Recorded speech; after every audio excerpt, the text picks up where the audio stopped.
Bien, bonjour à tous et bienvenue pour cette visioconférence consacrée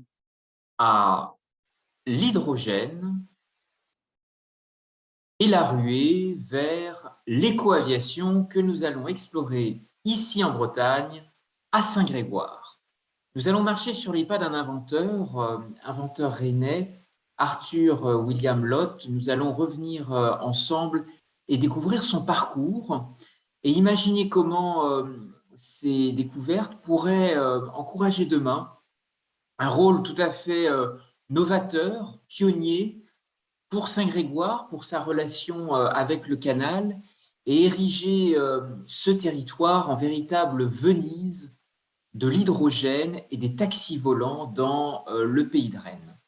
Merci à tous pour votre attention. Vous pouvez, tout au long de cette conférence, réagir à travers une bulle de discussion qui est mise à votre disposition et bien entendu utiliser le micro lors de la session d'échange ouverte aux questions-réponses avec l'ensemble des participants. Merci encore pour votre participation. Alors, je vous propose un conducteur qui va nous permettre de réfléchir ensemble à l'avenir de l'hydrogène en nous inscrivant dans la riche histoire du territoire. Et je voudrais vous proposer de rentrer dans ce sujet en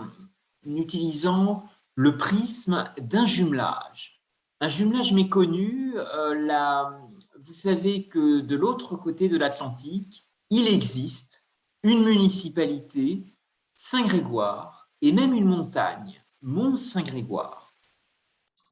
Et cette histoire de pionniers, de découvreurs qui ont établi la Nouvelle-France dans l'actuel Canada,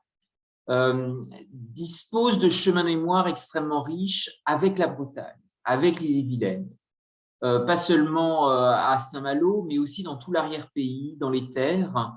Et il est heureux aujourd'hui de réactualiser ce très grand passé de découverte, ce grand passé d'ouverture. Et je vous propose, à travers cette ouverture transatlantique, depuis Saint-Grégoire, de réfléchir à la façon dont notre territoire pourrait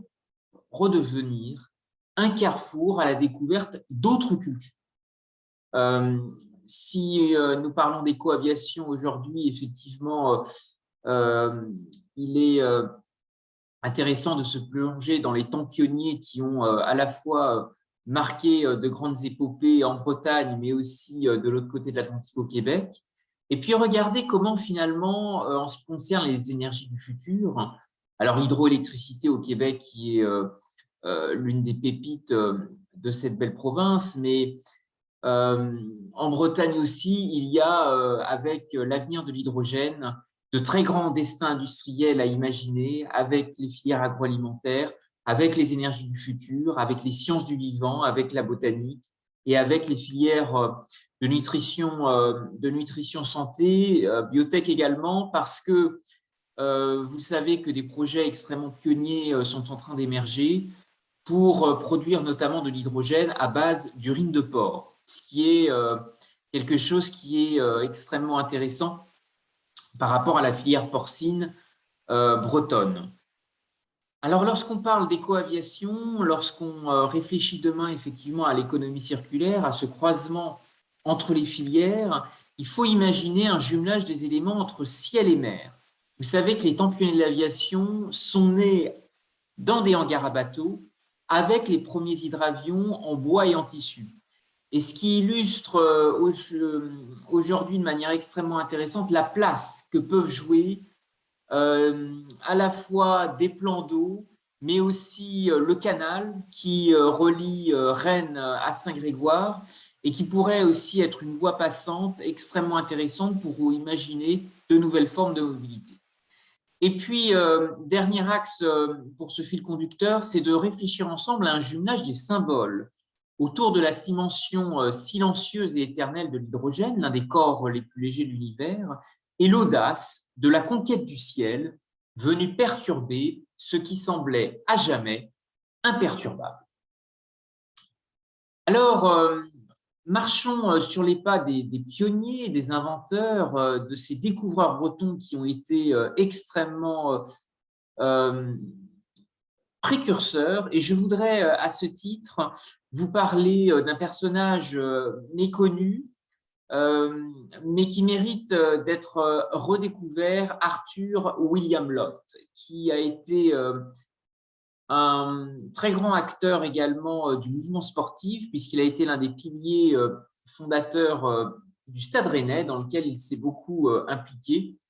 Et il a été surtout un inventeur rennais, né à Rennes le 8 mai 1888, et il a été l'inventeur d'un système de navigation exceptionnel permettant aux aviateurs d'étendre des sons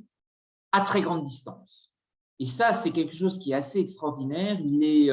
le fils d'un très grand linguiste breton, et je pense qu'il était extrêmement sensible justement à la question du langage, à la question, au grand défi d'émettre des messages, d'atteindre un locuteur. Et Arthur William Lott va effectivement beaucoup regarder et s'inspirer à la fois de phares et d'expérimentations aéronautiques qui sont à la fois menées dans des villes côtières de l'autre côté de la Manche, à Portsmouth, mais aussi de l'autre côté de l'Atlantique, à New York.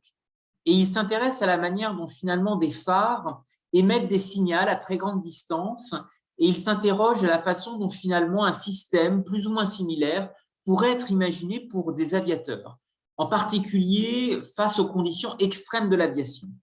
Dans des conditions difficiles du point de vue de la météo, des aviateurs qui effectivement manquent de visibilité face au brouillard, qui doivent parfois affronter un temps parfois exécrable et qui rend effectivement extrêmement difficile la navigation dans les airs. Alors, la famille Lott est une famille en Bretagne qui est à la fois à cheval entre l'Ille-et-Vilaine et le Morbihan, et qui est une grande famille de découvreurs et de pionniers. Je voudrais aussi vous rappeler, en marchant, redécouvrant sur les quais à proximité du musée des Beaux-Arts, il existe un petit square, le square Joseph Lott, qui fait référence au père linguiste d'Arthur William Lott, cet inventeur rennais que nous allons découvrir. Et ce qui est intéressant, c'est que finalement, qu'il soit linguiste ou inventeur dans l'aéronautique, ses père et fils expriment finalement l'histoire d'un territoire, l'histoire de son désenclavement et la recherche effectivement en permanence de nouvelles voies de communication, que ce soit à travers les canaux, le chemin de fer, ces passagers du vent, l'émergence effectivement de plans d'eau. On pense au comité départemental du vol libre autour de Saint-Jacques-de-la-Lande, mais de la très forte recherche de connectivité qui va être déployée par ces deux personnages très, très érudits. Aujourd'hui, Arthur William Lott, son fils, repose sur la commune de Malétroit, dans le Morbihan, et je vous invite peut-être à, si vous en avez l'occasion, à peut-être marcher sur ses traces, en tous les cas, aller en pèlerinage et retrouver les endroits où il a passé les dernières heures de sa vie, comme ce petit village à Malétroit dans le Morbihan. Alors, nous avons en Ille-et-Vilaine de grandes personnalités bretonnes qui ont été au cœur aussi de l'histoire française de l'aéronautique. Et depuis Saint-Grégoire, nous sommes sur un axe aussi stratégique qui nous emmène vers la route d'Atalante-Saint-Malo, parc technologique de la Côte d'Émeraude. Et je voudrais à ce titre vous rappeler qu'à proximité de l'aérodrome de Dinard avait été aussi imaginé sur la route des plages qui part de Saint-Grégoire jusqu'à Saint-Malo, à proximité de l'ancien manoir de Blancheroche, un aérodrome dans les années 30 qui avait un but évidemment touristique et qui visait à contrebalancer l'émergence de l'aérodrome de Dinard. Celui qui va, et l'un des grands personnages qui va aussi porter politiquement ce projet, c'est Guy Lachambre. celui qui assurera la reconstruction de Saint-Malo après la guerre, et qui sera un très grand ministre de l'air dans les années 30, à une époque qui est extrêmement intéressante pour l'aviation en France, parce que s'opère une formidable stratégie d'alliance et de regroupement. Air Orient, de grandes filiales et de grandes compagnies partenaires et parfois convergentes s'associent pour fonder en 1934 Air France. Et donc, finalement, des personnalités bretonnes vont être aussi au cœur de cette aventure, vont faire ce lien extrêmement fort entre haute technologie navale et haute technologie aéronautique, parce que, ne l'oublions jamais, les temps pionniers de l'aviation sont nés dans des hangars à bateaux, avec les premiers hydravions en bois et en tissu. Ce qui existe, ce lien, ce qui explique ce lien extrêmement fort entre la Bretagne et l'aéronautique, qui est toujours actuel aujourd'hui à travers le bassin industriel de Nantes-Saint-Nazaire, à travers deux sites d'Airbus à Bouguenais et à Montoire de Bretagne, autour de Saint-Nazaire, qui sont des pôles extrêmement actifs dans cette chaîne de valeur et qui demain jouera, espérons, un rôle encore plus important avec l'hydrogène et les énergies du futur. Alors, je vous parle aussi, petite digression sur Guy Lachambre, ce ministre de l'Air dans les années 30 qui a effectivement assuré la reconstruction de Saint-Malo, qui était en photo sur la slide précédente et que vous pouvez voir ici à droite de l'image, et qui s'inscrit dans une époque extrêmement visionnaire, puisque Air France adopte à cette époque un logo que vous voyez ici, qui est un cheval ailé avec la queue d'un hippocampe. Et cet hippocampe est un symbole d'aviation qui est une double référence à l'hydravion, bien entendu à ces hydravions nés dans des hangars à bateaux, donc une double référence entre ciel et mer. Et c'est ça qui est effectivement extrêmement intéressant pour un territoire comme la Bretagne, c'est de bien comprendre qu'il est possible de faire naître de l'innovation croisée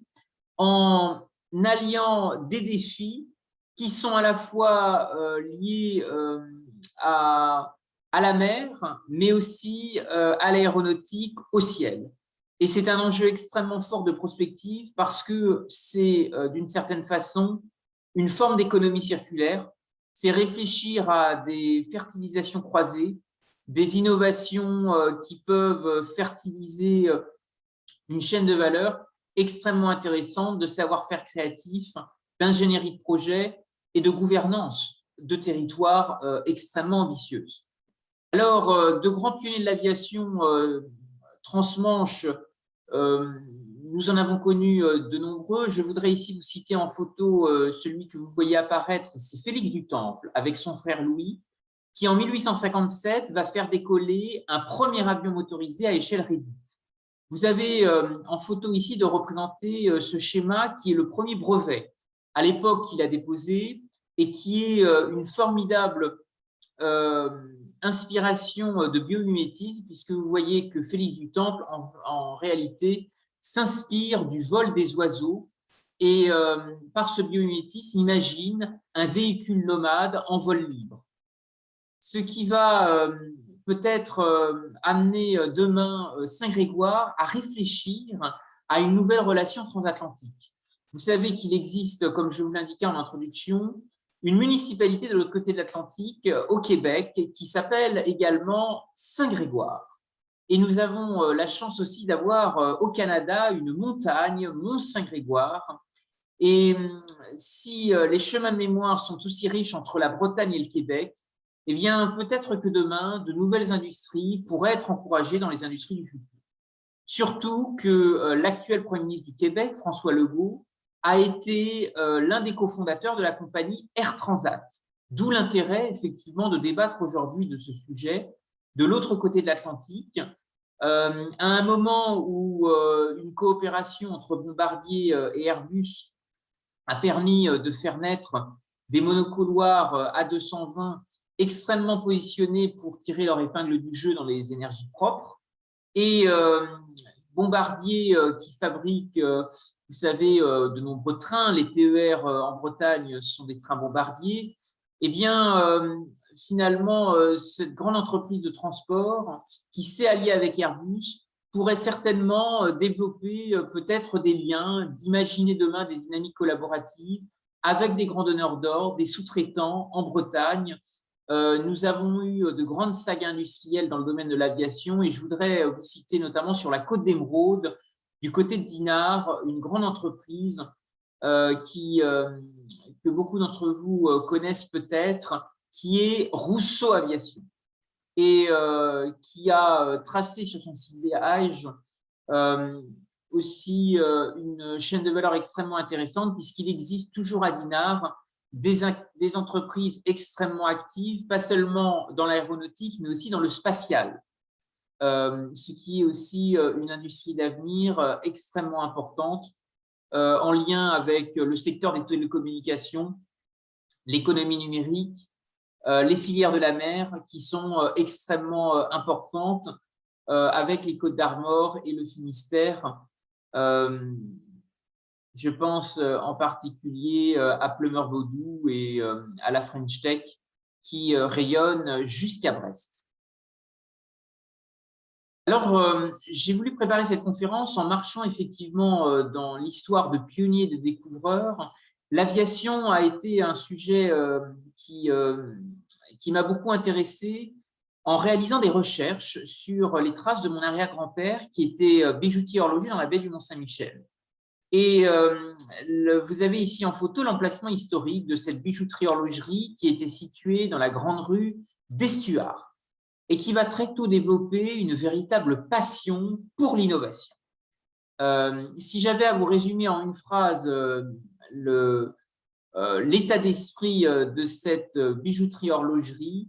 et de cette culture de l'innovation, je vous ai mis la formule en bas de cette slide. L'horlogerie a besoin d'OPA. Oser, préparer et anticiper le monde de demain. Alors, cette bijouterie horloger dans la baie du Mont-Saint-Michel va beaucoup mettre en valeur une marque de montre suisse qui est la marque Zenith et qui aura un lien extrêmement fort avec des aviateurs, en particulier Louis Blériot, qui appréciera beaucoup cette marque de montre, garde-temps précieux et précis, malgré les conditions extrêmes de l'aviation. Et effectivement, l'horlogerie sera un domaine extrêmement utile et important pour les aviateurs, pour cette approche sensible de la distance, pour ce rapport au temps, pour ce rapport au voyage qui est si particulier dans l'histoire de l'aviation et dans l'histoire de l'aéronautique. Alors ici, vous avez la lettre de Louis Blériot, grand pionnier de l'aviation, qui exprime toute sa satisfaction pour les montres Zenith, qui ont été aussi développées par mon arrière-grand-père dans la baie du Mont-Saint-Michel et également à Saint-Malo et en Bretagne. Alors, la marque Zenith va être aussi portée par de grandes personnalités. Je voudrais ici vous parler de Gandhi, puisque cette montre Zenith qu'il portait était l'une de ses rares possessions matérielles et qui accompagnait son quotidien en signalant notamment ses heures de prière grâce à une fonction d'alarme. Et cette montre lui aurait été malheureusement volée lors d'un voyage en train, mais le voleur rempli de culpabilité lui aurait rendu plusieurs mois plus tard en lui demandant pardon. Cette anecdote a été racontée par Gandhi dans son journal. Voilà comme quoi finalement l'aviation peut effectivement stimuler des rencontres inattendues et peut-être aussi semer des innovations extrêmement intéressantes avec d'autres savoir-faire créatifs. Alors, je vous ai parlé de Philippe Dutan qui fait décoller en 1857 un premier avion motorisé à échelle réduite. Il étudie les vols d'oiseaux et il s'intéresse à la façon de faire décoller un aéroplane en choisissant la propulsion par hélice. Il dépose des brevets, mais ce qui est intéressant de rappeler, c'est que finalement, en marchant sur les traces de l'aviation transmanche, on réalise rapidement que la haute technologie navale a nourri des innovations dans la haute technologie aéronautique et que les temps pionniers de l'aviation sont nés dans des hangars à bateaux avec les premiers hydravions en bois et en tissu. Alors, beaucoup de corsaires ont été aussi des inventeurs extrêmement alertes pour recycler les navires, pour les développer de nouveaux usages, reconvertir des armements et notamment jusqu'à utiliser même des filets de pêche recyclés. Ce qui va aussi stimuler beaucoup d'inventivité avec les îles anglo-normandes, avec la pêche à la morue en direction de Terre-Neuve, l'archipel de Saint-Pierre-et-Miquelon, Labrador, toute l'Acadie et bien sûr les rives du Canada actuel. Alors, vous savez que Flybe a été pendant longtemps une compagnie qui desservait l'aéroport de Rennes en direction de Londres, l'aéroport de Southend, et en été London City Airport. Mais l'une des compagnies ancêtres de Flybe est une compagnie anglo-normande. Vous savez que les îles anglo-normandes avec lesquelles nous sommes si proches et avec qui nous partageons beaucoup de liens, ont été aussi extrêmement mobilisées dans des enjeux de désenclavement liés à l'insularité et liés à l'importance effectivement de rapprocher à la fois Jersey et Guernesey du sud de l'Angleterre, mais aussi de la Bretagne et de la Normandie avec le Cotentin. Alors, les charbonniers de Jersey, qui ont été bien connus notamment dans le port de Saint-Malo, ont été effectivement à la pointe d'un commerce transmanche en recherche de progrès.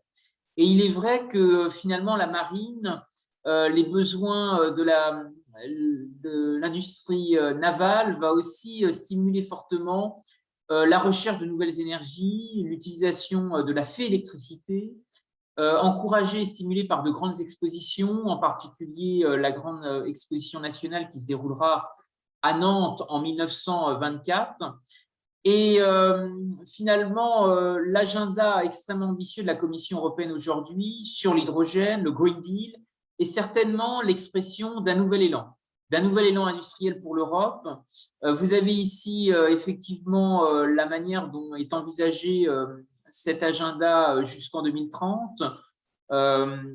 promu par les institutions européennes, et comment à Bruxelles, la Commission européenne envisage effectivement des capacités de production d'hydrogène renouvelable avec des systèmes énergétiques intégrés et une véritable filière de l'hydrogène renouvelable à partir de 2030. Ce plan hydrogène ambitieux est aussi décliné dans les régions et je vous invite ici à regarder comment finalement la région Bretagne s'est emparée de ce projet. Vous avez la carte, le plan hydrogène déployé par la Bretagne avec différents pôles régionaux que vous pouvez voir ici, des projets qui sont intéressants à la fois parce qu'ils associent le littoral mais aussi les terres. Vous avez aussi de façon intéressante des îles qui sont mobilisées. Je vous parlais tout à l'heure des îles anglo-normandes, mais si vous regardez sur cette carte dans le Finistère, vous avez notamment Molène Stockage H2, Brest qui aussi regarde des projets intéressants avec la mer d'Iroise, Lorient, Vannes qui travaille sur pas mal d'expérimentations dans le golfe du Morbihan, et puis en Ille-et-Vilaine, à la fois La Roche-aux-Fées, mais aussi Redon, qui veut développer aussi une filière assez importante, tout comme Saint-Malo également, et Rennes, sans oublier Quimper et le centre Bretagne, actifs dans ce domaine. Alors, ce plan hydrogène mobilise la région Bretagne, il mobilise aussi d'autres régions frontalières. Ici, vous avez notamment ce qui est développé par la région Normandie, avec des éléments intéressants, puisque vous voyez un axe fort qui se développe notamment sur l'axe Seine, en associant à la fois Le Havre, Rouen, donc ce qui insiste véritablement sur la dimension fluviale que Canaux de Bretagne pourrait aussi développer de son côté avec Saint-Grégoire et les autres villes le long du canal et Rennes Métropole. Le canal de Nantes à Brest aussi, qui est une artère vitale pour la Bretagne et qui pourrait être un lieu d'expérimentation tout à fait intéressant. Vous voyez qu'en Normandie est aussi développé un pôle d'autonomie énergétique avec l'archipel de Chausey du côté face à Granville. Et c'est peut-être un projet expérimental qui pourrait être aussi extrêmement intéressant pour créer une jonction, peut-être avec la vallée de la Rance jusqu'à Dinan et relier aussi le canal d'Ille-et-Rance, qui peut devenir un poumon extrêmement stratégique dans les économies du futur. Ici, vous avez l'écosystème hydrogène tel qu'il est déployé en Pays de la Loire, avec un axe fort sur la partie Nantes-Saint-Nazaire et son bassin industriel, une dynamique très forte aussi poussée dans la Sarthe avec Le Mans, et également en Vendée, avec tout l'écosystème Vendée hydrogène qui se met en place, et enfin d'autres dynamiques développées. Je vais vous parler de Redon, mais aussi Nozay, le Lion d'Angers, en Cholet et la Mayenne, et aussi Angers, la capitale de l'Anjou. Alors, l'odyssée des matériaux ressourcés a été extrêmement forte en Bretagne, en Ille-et-Vilaine. D'abord, elle a été porteuse de beaucoup d'initiatives pionnières dans le pays de Saint-Malo, à travers des industries qui ont valorisé les algues, le sable coquillé, qui ont utilisé beaucoup les ressources de la mer. Mais n'oublions pas l'agroalimentaire, la filière porcine, qui va peut-être demain irriguer un nouveau sillon à travers le projet Greenpeak, qui vise à transformer de l'urine de porc en hydrogène vert. Et vous savez qu'aujourd'hui, 20 litres d'urine de porc peuvent, d'après des études qui ont été menées, permettre de produire 1 kg d'hydrogène vert. Ce kilo d'hydrogène, à quoi peut-il servir? Eh bien, parcourir une centaine de kilomètres en voiture. Ce qui est extrêmement intéressant, avec un processus alimenté par des éoliennes, et l'urine recueillie à la source, puis filtrée, ressort à l'état de carburant vert. Alors, est-ce que cette urine de porc, transformée en hydrogène renouvelable, pourrait demain irriguer un nouveau chemin vers la route des biocarburants en Bretagne, vers l'hydrogène, et comment des smart cities, comment Saint-Grégoire pourraient effectivement devenir des villes extrêmement inventives et ambitieuses dans ce domaine. Alors, je vous propose de réfléchir et de questionner ce moment de rencontre et de prospective ensemble autour de 3 questions. D'abord, quelles relations ont pu exister entre hydrogène et écoaviation? Quelles dynamiques collaboratives ont pu émerger et quels enseignements en tirer pour imaginer demain? Alors, je vous ai parlé d'un aviateur, Félix Dutemple, mais ici, vous avez une innovation que je trouve assez remarquable en photo, qui est un canot de course imaginé, inventé par Léon Levavasseur, avec ce modèle Antoinette, du prénom de la fille de l'investisseur, qu'il avait soutenu en 1905. Et voyez que finalement, la forme de son premier prototype épouse tout simplement la forme d'un bateau dans lequel il a ajouté des ailes et conçu un prototype pour imaginer un véhicule nomade en vol libre. Alors, Félix Dutemple a été effectivement un pionnier extrêmement important, mais on peut penser aussi à Félix Amiot et d'autres personnages de l'aéronautique qui sont tombés dans l'oubli, d'où l'importance aujourd'hui de marcher sur les traces d'Arthur William Lott, qui est une personnalité, un inventeur rennais qui gagnerait à être reconnu et qui pourrait, dans le pays de Rennes, encourager de nombreuses découvertes, de nombreuses innovations, surtout que vous savez que d'autres territoires et villes en Europe imaginent de nouvelles dynamiques. En particulier, je pense à un vertiport qui se développe en Italie, qui, vous le voyez ici sur cette photo, épouse la forme d'un baobab, qui est un véritable projet extrêmement intéressant, qui associe à la fois une agence de design italienne et un constructeur chinois, Iwang, qui développe des taxis volants et qui a mis en place un partenariat notamment avec la ville de Lyon. Alors, nous avons dans le Grand Ouest un ancrage pionnier, un ancrage de nombreux pionniers de l'aviation. Je voudrais ici vous citer les principaux. D'abord, vous rappelez que Roland-Garros a passé son brevet de pilote le 19 juillet 1910 à l'aérodrome de Cholet, dans le département du Maine-et-Loire. Antoine de Saint-Exupéry a passé son enfance au Mans, dans la Sarthe. Il a été d'ailleurs lycéen dans cette ville, dans la cité Mancel, la cité des Plantagenets. Charles Lambert, qui fut le premier à survoler la Tour Eiffel, a eu des traces à Saint-Sylvain d'Anjou. Et puis Léon Levavasseur, dont je vous ai déjà parlé, sans oublier Marcel Brault, le fondateur de Manitou, celui qui manie tout. Alors, nous avons aussi de grands capitaines d'industrie aujourd'hui. Je voudrais vous citer Guillaume Faury, qui est né à Cherbourg, et son père, polytechnicien, a dirigé les ateliers et chantiers du Havre. Guillaume Faury, qui est l'actuel PDG du groupe Airbus. Alors, plusieurs événements totalement atypiques vont se produire dans nos terres de l'Ouest, et je voudrais à ce titre vous parler d'une expérience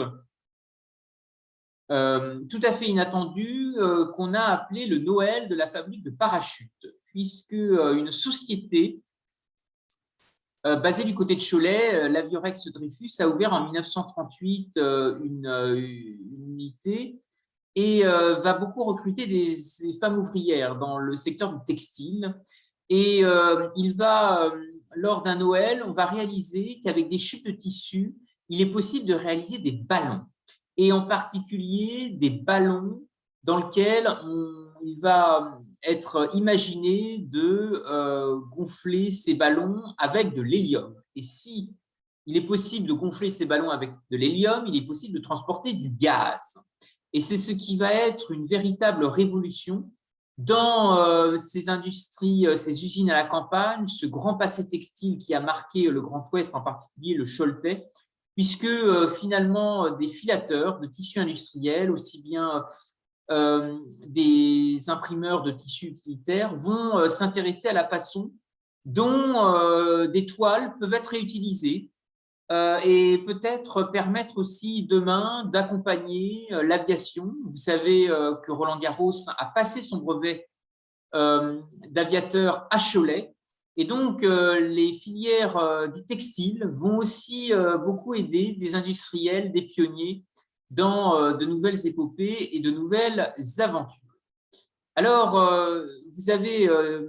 aujourd'hui une start-up espagnole qui entend proposer des voyages spatiaux en ballon d'hélium, ce qui montre bien que dans l'utopie de grands penseurs bretons, et je pense à Jules Verne, il est possible d'imaginer encore aujourd'hui de nouvelles capsules, de nouvelles formes de mobilité, ce qui réveille tout à fait la capacité de créativité et d'invention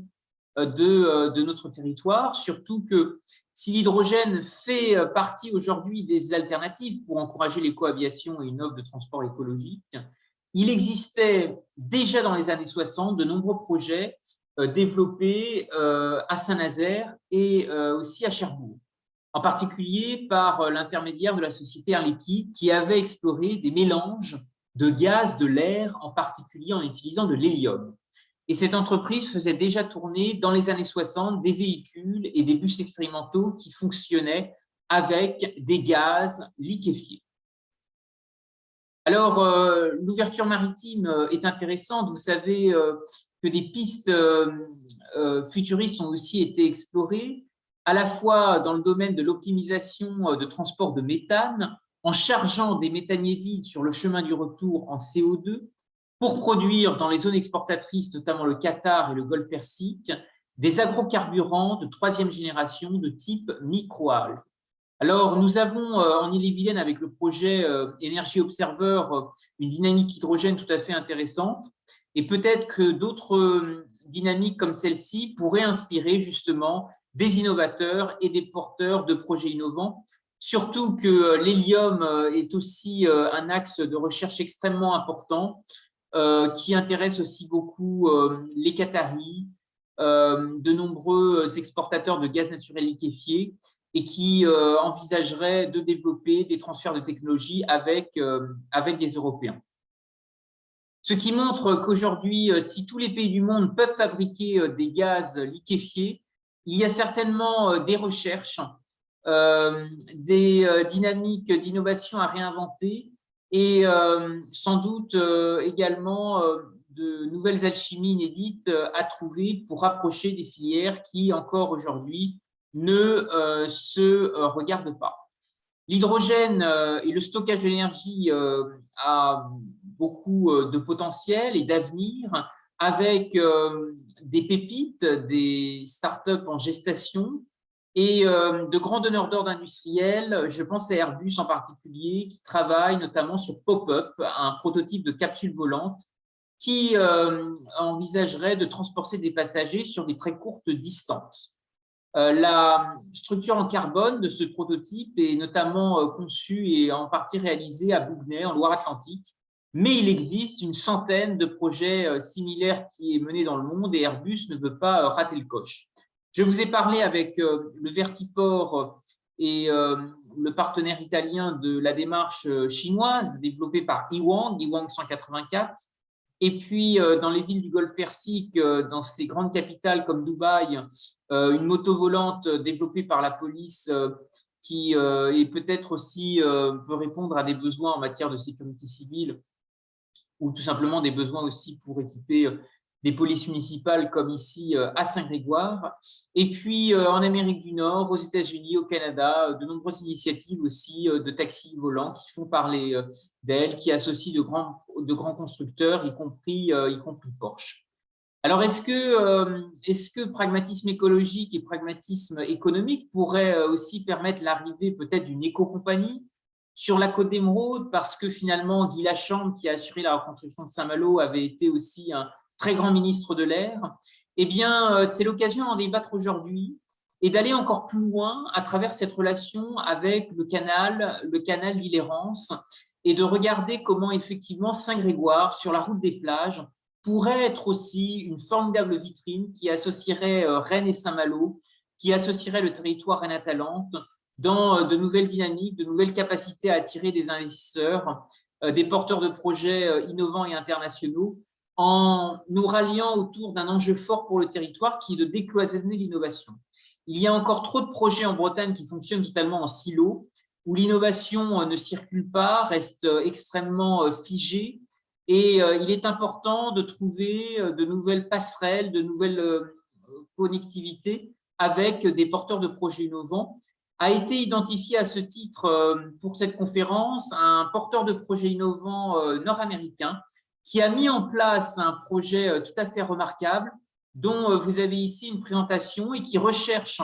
des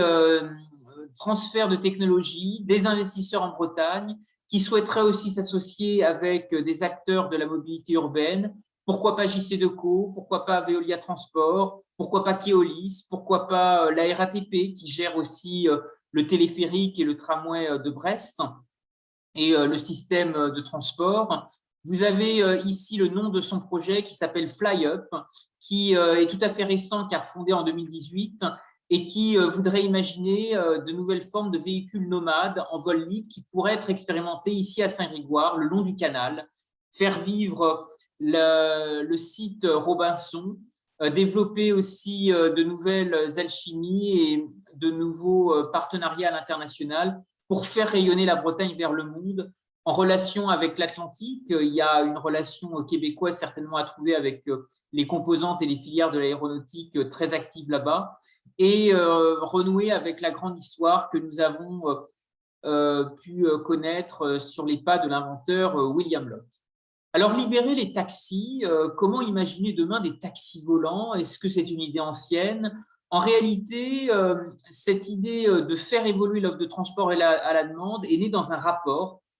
que je vous invite à redécouvrir, qui est le rapport issu de la commission Attali et qui s'appelle 300 décisions pour changer la France, qui avait fait suite à la commission éponyme, commission Attali installée au début du quinquennat Nicolas Sarkozy en 2007, et qui visait à supprimer les rentes, réduire les privilèges et favoriser les mobilités. Et cette tentative de libéraliser l'offre de transport à la demande, malheureusement, n'a pas permis d'aller jusqu'au bout, mais il y a notamment eu à cette époque un formidable élan pour à la fois réfléchir à des voies alternatives, encourager notamment les mototaxis, mettre fin au numerus clausus des taxis à travers de nouvelles passerelles, notamment pour les VTC, les véhicules de tourisme avec chauffeur. Et la Commission européenne, à travers la directive service, voulait aussi aller dans ce sens depuis 2006, mais n'a pas pu aller aussi loin. Alors, de réenchanter des espaces de stationnement, nous avons beaucoup de friches aujourd'hui qui existent à Rennes, dans le bassin rennais, à Nantes, à Saint-Malo, des voies ferrées qui sont aussi laissées à l'abandon, des parties du canal qui mériteraient d'être beaucoup mieux valorisées. Et certainement que cette vocation fluviale pourrait être aussi un lieu d'expérimentation pour des taxis volants. Et c'est un appel qui est lancé aujourd'hui, qui pourrait intéresser des acteurs de la mobilité urbaine parce que avec Media for Equity, ce nouveau modèle anglo-saxon qui vise à proposer des vitrines publicitaires à des jeunes porteurs de projets innovants en échange de participation, eh bien des grands acteurs comme JC-Deco, peut-être que des acteurs aussi du mobilier urbain pourraient être tout à fait intéressés pour s'y associer et développer, pourquoi pas, une coalition créative d'acteurs qui pourrait s'ouvrir aux îles anglo-normandes. Vous avez ici des projets tout à fait intéressants que développe notamment l'île de Guernesey avec des bassins, des piscines d'eau de mer qui pourraient, pourquoi pas, accueillir des taxis volants. Et je voudrais aussi vous citer d'autres initiatives extrêmement ambitieuses qui sont actuellement mises en œuvre pour nous rapprocher de cette relation entre ciel et mer, à la fois à travers des projets très intéressants en matière d'économie circulaire, mais aussi des projets aussi écologiques tout à fait intéressants. Alors, est-ce que des piscines d'eau de mer pourraient relier la plage de Bon Secours à Saint-Malo avec le canal de béton et arriver jusqu'à Saint-Grégoire? C'est un travail de prospective que je vous propose de mener ensemble pour réinventer les mobilités de demain et renouer effectivement avec l'utopie des bâtisseurs de l'aéronautique en Bretagne. Je pense à Arthur William Lott, je pense à Guy Lachambre, ministre de l'Air, qui a accompli un travail remarquable. D'autres villes pourraient également nous inspirer, et je voudrais à ce titre mentionner l'initiative développée par la ville de Strasbourg, qui a mis en place un programme extrêmement ambitieux qui s'appelle l'Industrie Magnifique et qui vise à faire renaître une rencontre entre des vieux métiers, des acteurs historiques, comme il en existe de nombreux et qui ont essaimé aussi en Bretagne. Je pense à les imprimeurs alsaciens qui sont venus s'installer à Rennes, au Beurtour, d'autres grands personnages aussi. Et l'Industrie Magnifique est peut-être un point de rencontre, un point de ralliement qui pourrait associer toutes les composantes, les filières du territoire, les acteurs de l'innovation, prêts à imaginer ensemble un futur commun. Il y a aussi d'autres tiers-lieux, espaces d'innovation qui se développent en Bretagne. Je voudrais vous citer la démarche de la glacière de Lorient, qui vise à devenir un tiers-lieu maritime tout à fait intéressant et qui développe une campagne de financement participatif pour mobiliser des citoyens autour de ce projet. Alors, Saint-Grégoire est aussi relié sur l'axe Atalante-Saint-Malo et donc pourrait effectivement sur les filières de l'hydrogène, de l'agroalimentaire, des énergies du futur, capter de nombreuses dynamiques collaboratives, de nombreuses dynamiques de projets avec Alphasis, avec le tissu créatif des PME grégoriennes, le bassin d'emploi extrêmement actif qui existe sur la commune et l'énergie d'entreprendre extrêmement forte dans le nord de Rennes avec l'ouverture sur le canal qui peut constituer incontestablement une nouvelle passerelle pour répondre à l'engorgement d'un certain nombre de routes et d'axes de communication autour de la commune. Le débat sur l'éco-aviation, sur l'hydrogène, que je vous encourage à ouvrir et à développer demain pour la prospective du territoire, doit certainement s'appuyer aussi sur des financements innovants. Il serait intéressant aussi de regarder comment finalement les premiers parcs éoliens citoyens qui sont nés en Bretagne pourraient inspirer justement une mobilisation des coalitions créatives d'acteurs dans le sens de l'efficacité énergétique de l'investissement socialement responsable et de cette transition énergétique que nous avons ensemble à accomplir. À ce titre, beaucoup de think tanks, de cercles de réflexion ont produit des travaux sur ces thématiques et je voudrais à ce titre vous rappeler le travail mené par Alain Madelin, ancien ministre, que vous pouvez retrouver dans son ouvrage « Unir pour agir », qui justement peut-être nous porte un message d'avenir pour la relation que Saint-Grégoire pourrait imaginer vers le monde, vers l'international, vers une relation transatlantique réinventée avec son homologue Saint-Grégoire au Québec. Et nous pouvons certainement imaginer ensemble de nouvelles dynamiques de partenariat sur l'économie circulaire, sur la transition énergétique, sur l'éco-aviation, parce que le canal peut certainement être ce lieu extrêmement atypique comme des plans d'eau à Saint-Jacques-de-la-Lande ont permis de faire naître l'aviation dans le pays de Rennes. Je voudrais vous remercier à tous pour votre attention, vous dire qu'il existe un site internet dans lequel vous pouvez suivre l'ensemble des projets totalement inventifs développés dans ce domaine et en particulier le projet FlyUp, que vous pouvez sur ce site qui apparaît à l'écran redécouvrir. Et notamment, si vous souhaitez être mis en relation avec ce porteur de projet nord-américain, vous avez la possibilité de réagir et de lui faire part de vos impressions, vos remarques, vos idées peut-être, si vous pensez que des dynamiques d'innovation pourraient se développer, des transferts de technologies et pourquoi pas des opportunités de partenariat et d'investissement. Je voudrais vous remercier à tous pour votre attention et vous inviter maintenant à ouvrir les échanges avec vous tous. La présentation est à la mise à la disposition de l'ensemble des participants. Elle vous sera adressée par courriel et vous pouvez d'ores et déjà réagir en faisant part de vos questions, en utilisant le micro et, si vous le souhaitez également, la capsule de discussion à votre disposition. Je vous remercie à tous et vous propose de passer maintenant au débat et aux échanges avec vous tous. Merci.